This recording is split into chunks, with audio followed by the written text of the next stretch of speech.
and I believe he is going to take us through an interactive session today to show some of his methodology on how to think differently. Thanks. Right, all the best. Yeah, or less. Okay. When you come to these kind of conferences, you want to walk away with one insight, one new contact, and today we're going to walk away with one tool. So I'm going to take you the second part of my presentation through one tool. And I've walked away in the sessions that I was part of with a couple of insights. I think one question is what justifies place in the virtual world, what Frank Duffy said. I think that's a very intriguing one. Then there was the Claudia Ham, who gave us the feedback tool. I've never seen that. Has anybody seen that feedback tool before? I really like that feedback tool. It was great. She talked about productivity and value. And then finally, one other one that I observed was Richard Power, where he was playing with sensors in a desk and makes you wonder where the sensors end up next. So I want to ask you to grab a pen and a piece of paper and to share in 1 minute, and I will hit the gong as soon as the minute is over, with your next door neighbor, with your neighbor sitting next to you, one insight of the day. 1 minute. Yes? Can you do that? Okay, let's do it. I have no music, but you can make sound.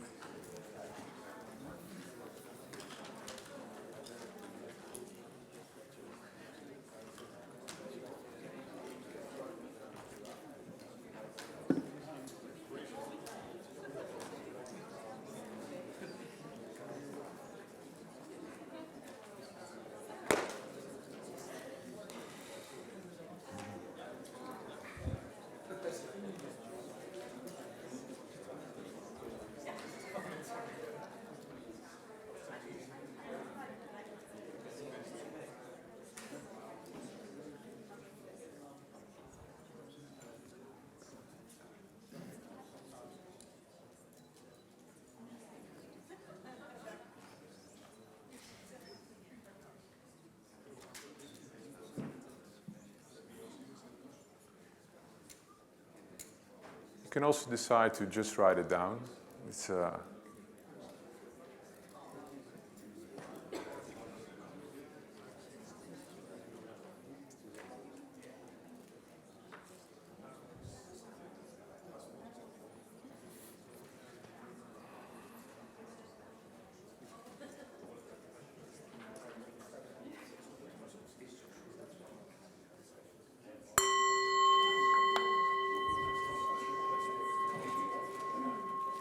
okay, very good.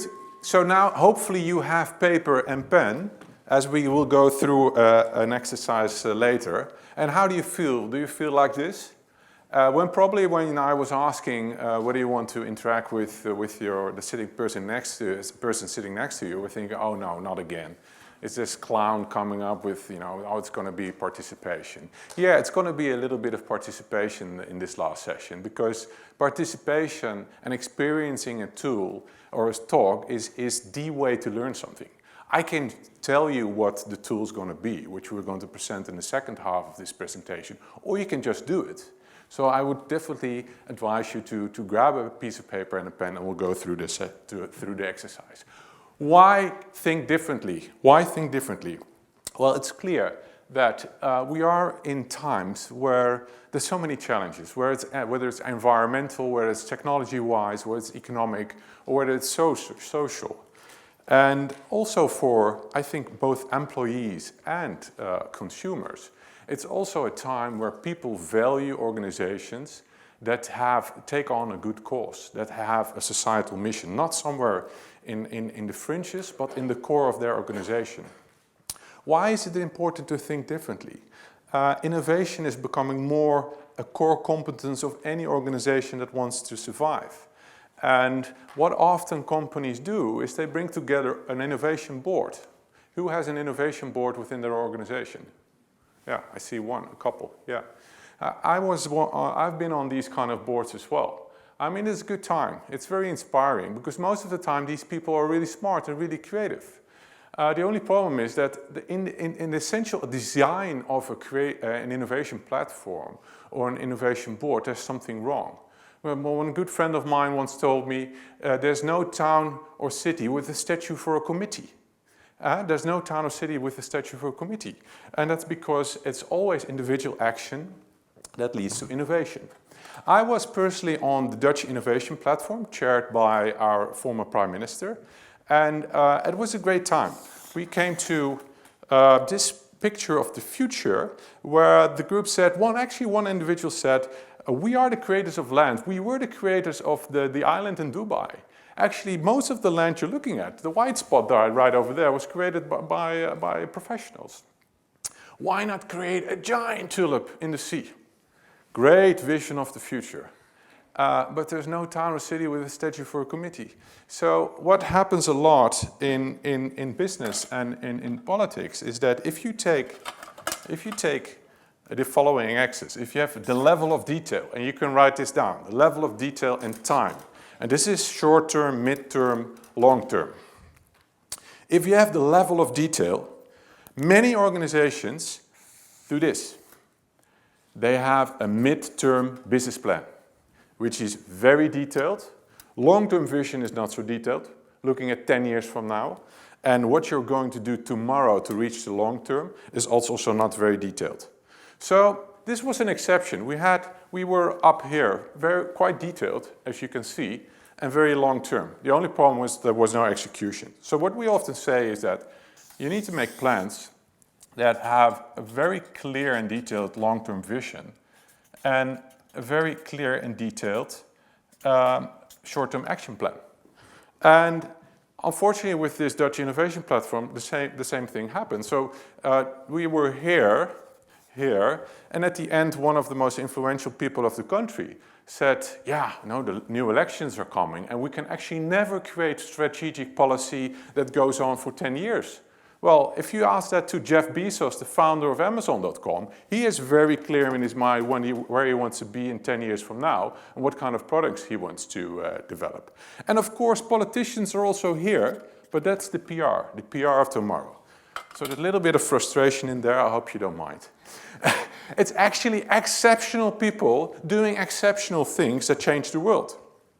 And we are in a time, like I just said, where thinking differently is more needed than ever. I mean, it's shocking almost what happened to Blackberry. Because Blackberry, I think, who owns a Blackberry or used to own a Blackberry? Here you go. I would say this is a pretty influential crowd. If this would be a conference of McKinsey partners worldwide, probably everybody would put their hand up. If this would be a conference of Goldman Sachs, probably also everybody put their hand up. If 3 to 4 years ago you would go into some of the most hippest places in this little town, the most hip people would have a Blackberry. And still, two main drivers of disruption, obviously Apple using design to create desirability, but both Apple and Google using interfacing for usability, totally broke through. So let's say this was the offside of the innovation board I just showed you. And they were little paddling through the water and everything's okay. And at a certain moment, I hope these guys had brought their mobile phones. Because, you know, this is a situation where BlackBerry currently is in. And it is, and it's the following tragedy. That, and this is research done by the Free University of Amsterdam. If you take other axes, time and here it says value created. We all know the life cycle, right? Something is a startup, incubation, acceleration, and at a certain moment it is grown up. The tragedy is that the amount of room for experimentation decreases once you reach maturity. Where actually, and maybe, I was just hearing about budgets being cut. Who has heard the last month that budgets are being cut somewhere? Yeah, it's everywhere. It's everywhere because we are here. And unfortunately, whether it's in politics, whether it's in business, again coming back to the quarter-to-quarter vision, the room for innovation decreases. Whereas actually in this space, it needs to increase. You need to break out. And that's what the graph shows here. And it's always an individual, an exceptional individual with an exceptional plan that starts a new curve. So, and I show this slide with respect. I used to be 120 kilos. And so therefore I show this slide with respect. But actually, if you take this slide as a metaphor, there are many organizations in the world that are currently need to go back into the gym, need to train the innovation muscle, to think differently and to act differently and to create future value. And around 2011, a research report was brought out. Some of you might have seen this, by IBM. They interviewed 1,500 CEOs across the world and asked, what is the biggest challenge going forward? They basically all said what I said. So forget about what I said just now. I mean, that's an opinion. This was research done by IBM on these CEOs. And they basically said, and these were the CEOs that survived the crisis. So after 2008. And they basically said, our world is increasingly complex and uncertain. Some of them said, well, it's almost like a company can be disrupted in just a couple of years, and as we've just shown with Blackberry. And the biggest skill lacking is creative leadership and creative leaders, coming back to the point of room for innovation. Now, around that time, we started building a school, actually, we wanted to go to. So this is a school for adults. Its average age is 38. And we bring innovation leaders from all over the world.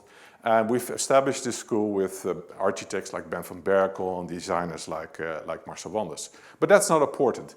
I think that, and I'll go a little bit through these slides. Let me give you on the topic today one of our cool insights. It's been really cool for us. So also we have created this open space where all the furniture can be moved.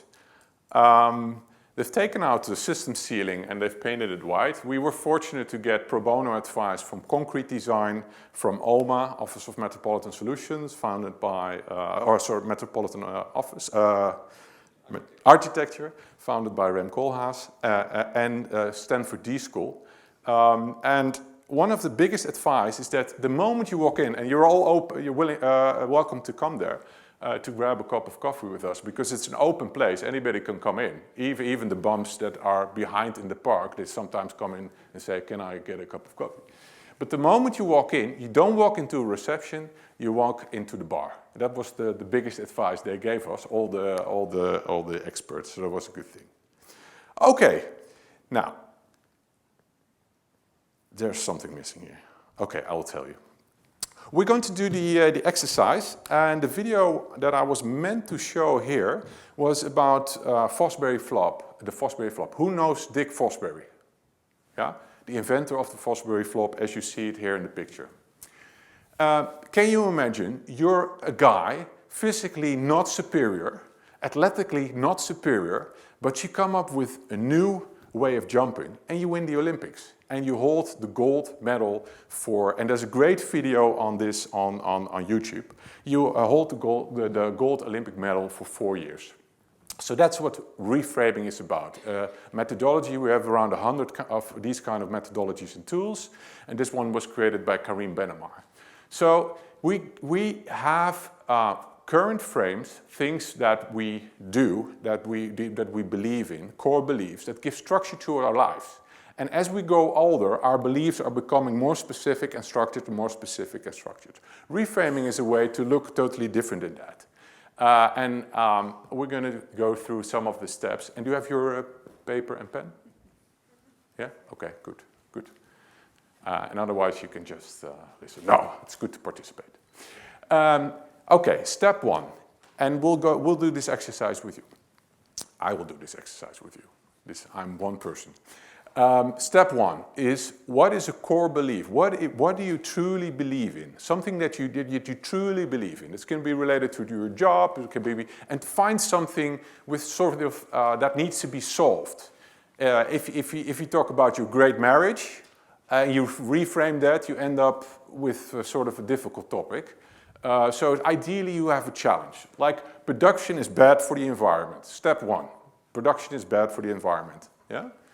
Step 2 is then, like any logical, strategic business mind, you start writing down supporting beliefs. So why is production bad for the environment? It's exhausted natural resources, it produces waste, it's a mix of all kinds of materials, metals, organic materials, etc.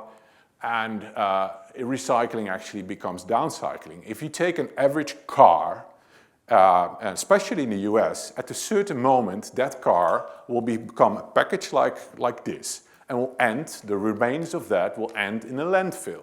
Well, that's typically downcycling. And in this second step, where you have your core belief and you write down your supporting beliefs, you can have, let's say, 6 to 8 supporting beliefs, and you select the 4 which are most relevant to you or most inspiring to you for this exercise. And then what you do, and so far so good. I mean, this is when you're making a PowerPoint, whether you're a consultant or not, it's logical, so this is the core belief, and these are the supporting beliefs, and you build up your case, and it's fantastic. Now, what you can then going to do is take literally the opposites of the supporting belief, so the balls around there. What if exhausting natural resources, you take the opposite, literally, in words. You take reuse of natural resources instead of exhaustion. What if waste becomes food? You're going to eat the waste. And ideally, with a reframing exercise, at a certain moment when you're doing this with your body, it becomes laughable. So you think, you know, this is stupid. Now, if it's stupid, it's good. So actually, if you look, the next time you watch a comedy show or whatever, and you hear a joke, listen good to the joke, because it's almost always a reframe, something that puts you on the wrong foot. So ideally, you take literally the opposite of something totally different. What if you'd separate the biosphere from the technosphere? And what if recycling becomes upcycling? The value becomes more, right? Now, step 4 is that you take the inputs, the opposites, and you forget about step 1 and 2. And those opposites are used, and here this is a creation act. Yeah. Do you feel like creating 5 to 5 on a Wednesday afternoon? Well, I don't know, yeah, maybe. This is the creation act, where you take those inputs and you come up with a new core belief, which in this example is, because most of you know the example, is, for instance, the cradle-to-cradle paradigm. Now, I want to ask you, in the time that we have, we can finish this talk in 10 minutes or in 20 minutes. And if we do it in 20 minutes, you are going to participate in this exercise. I leave this up to the crowd. So do you want to do this in 10 minutes? Raise your hand, please. Do you want to do it in 20 minutes? Ja, this is... in Dutch we would say, moeten we hier nou weer mee? Yeah? Go on? Yeah? Okay, then we go on. Let's do it a little bit fast then. We try to do it in 15 minutes. And again, like this brilliant man said, if it's not absurd, there's probably no hope for it. So, we're going to do step 1. And I'm going to give you around 3 minutes. Talk to your neighbor, or your buddy, or your friend, and come define together with each other one core belief. One topic, share a belief, or if you want to do this individually, it's also good. It's always better to do it together. Let's do it together. But if you want to do it individually, also good. What is a core belief? Something, an issue you want to talk about, you want to think different about. Yeah? We have around 3 minutes. Go, please.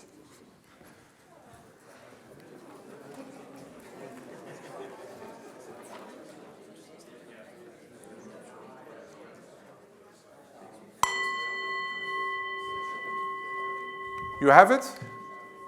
Have you written down a core belief? Yeah? Yeah? Yeah? Now's the time to choose. Because we're going to go to the next step, still logical thinking.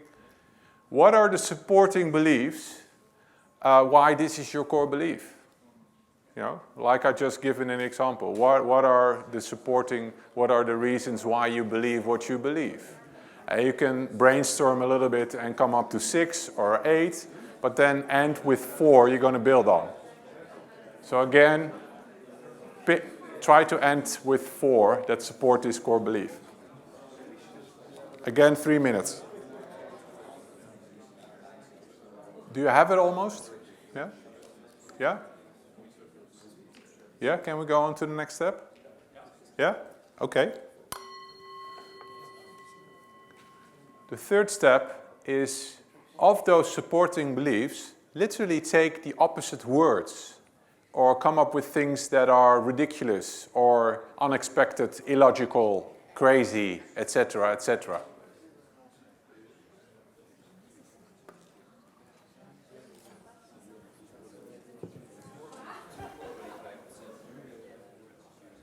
One more minute for this step. And again, find 4 supporting beliefs that you can use for the final step. So, opposites beliefs. Right? So, for the final step, we can now go to the final step. Or you want me to repeat for step 3? Final step? Okay. Final step is you use the circles in red, what is in there in your own, on your own paper. You use that as input, so forget about all the blue stuff. You use the ones that you've circled as opposites as input to write down a new core belief. A new core belief based on those inputs. So something that's clearly different from the original belief. Right? Is that clear for everybody? I assume, yeah? So here it's again, waste is food, recycling is upcycling, separation biosphere, technosphere, and the new belief is, what if we could do cradle to cradle? So the final step is construct a reframed core belief based on your supporting beliefs.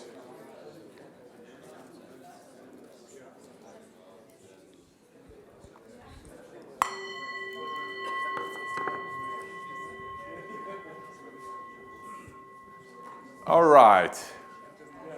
Knowing that I am between you and drinks, and this is obviously a cliche, that's why I use it, I just want to say I think it is fantastic what you just did. I've seen no Blackberry, no iPhone, no iPad, no laptop. I saw one laptop there in the corner, but that man was clearly writing down his new belief.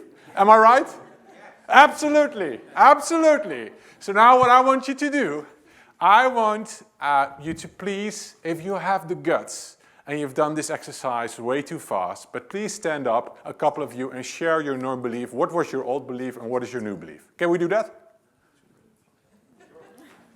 Yeah? Okay. Who wants to share their original belief, their supporting these two gentlemen over there? Yeah. Okay, our core belief was that the office will cease to exist. It will stop. That was our core belief. Very clear issue for many of the people here in the audience. Okay. And then it changed into, or do you want to know the whole steps? All 4 of them? Yeah, if you do it fast, I think it's good. Okay, so it's about why do we think so? It's about going digital. It's not so very sustainable to drive to the office, so it costs you a lot of energy. It's probably very expensive, and we believe that some of us will think it's not worth to take the journey. We changed that one into face-to-face, rather than doing the digital stuff. It should be giving you energy. It's something, it's a must-have. That's why you would take the journey. And find cheaper alternatives. Which means to let us do a new kind of core belief. Getting face-to-face adds value at a price. Very good. Thank you. All right. Very good. Other examples? Yeah, over there. Gentleman over there. Okay, I'm going from memory here, I think, because I didn't actually write this down. We started off with the core belief being that virtualization of the organization would impact its cohesiveness. Yeah. Okay. Yeah. And the reasons for that were because virtualization, you can't form the relationships, the sense of belonging, the sensing of relationships in terms of the different senses. It's very one-dimensional communication. You don't relate to people, and it has a big impact on innovation. And so we come to our new belief, which is that virtual working is making us very conscious on these things that hinder us in creativity and innovation. So we be more telling about our emotions and about our ways of doing things, and that way make a better working environment, even virtually. Yeah. Okay. Good. Good. Do we have energy still? Yeah. Yeah. The gentleman in the corner. One more after this. Okay, this is a joint Imogen and I. So our core belief was open plan offices are good for productivity. So the supporting beliefs were better communication in the line of sight of colleagues, encouraging teamwork, and building a collaborative culture. So the better communication became too much meaningless communication. The line of sight with colleagues was too easily distracted by colleagues. The encouraging teamwork was everyone sitting here with headphones on. And building a collaborative culture, people aren't even bothering to come into the workplace. They're so badly distracted. So the revised core belief was that open plan offices need to be redesigned for acoustic and physical privacy. I think on this note, this is probably the best way to end, because you now have done this exercise. We're going to have drinks. You can share just go to somebody you've not talked to and share, I had this belief and now we have that belief. And you've taken the mic. These kind of exercises are used in sports, as we've seen with the Fosbury flop. I mean, they're used by companies like Unilever, how to reframe their strategy. And they can be used by yourself. So the next time you are in a traffic jam, see that as a mini sabbatical. I think you were awesome. You know, the energy was quite low when we were on stage, in all honesty. But that is the design of the space. But you stayed, you've invested in putting something on paper, and I thank you for that. So enjoy your day, and have a good evening, and enjoy the drinks, okay?